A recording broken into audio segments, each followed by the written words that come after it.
Hi, welcome to Cyber Nation's news broadcast, bringing you the news with absolutely no bias since 2009.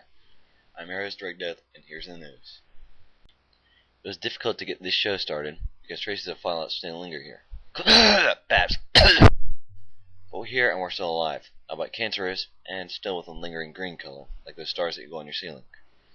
It also does not help that the radiation level is over 40 right now, but who can help it?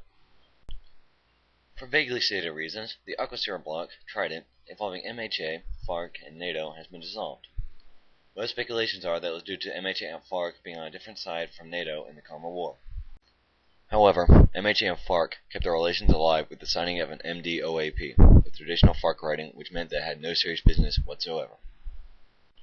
The Continuum saw another loss this week. NATO formally announced that it was withdrawing from Q. This is seen as a sign that the Pacific Power Ring has weakened somewhat in recent times. And now for some news from the Khmer War. The International Protection Agency re-entered the war this week, declaring war on iron for its MDOAP with FARC.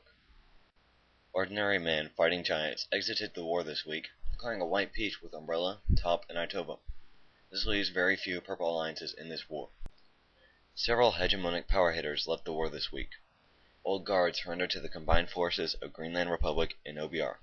The terms were the order of the day: white peace. TPF became the first alliance to pay reparations, with $1 being sent to the New State Order and TGR.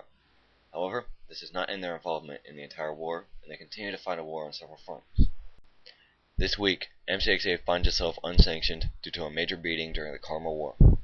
It decided to end its involvement this week by surrendering to VE, Eris, and the signatories of Aztec. They were one of the first alliances to be given real terms. The reparations amount to a total of 10,000 technology. They were forced to make peace with the Federation of Armed Nations and Vox Populi.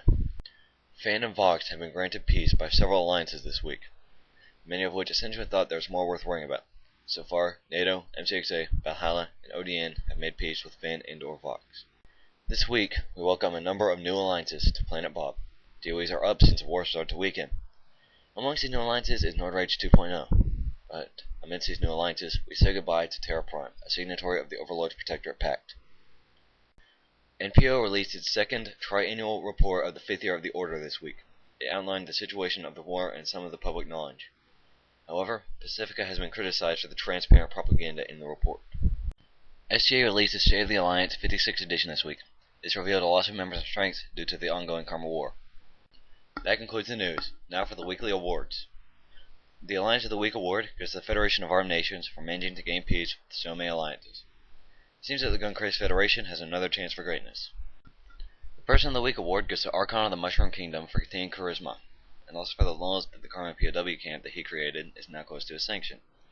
Best Propaganda award goes to Sparta for their extremely awesome signature, shown here. Anyone who says MK should have won, shut up, because MK winning propaganda is way too stereotypical.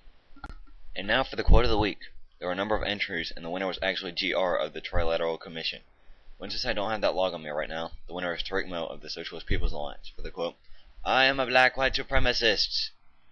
And that's the news. I'm your host Drake Death, and I'll be back next week with more Planet Bob news. By then, we'll either be glowing, shiny or green, or we'll be mostly irradiated.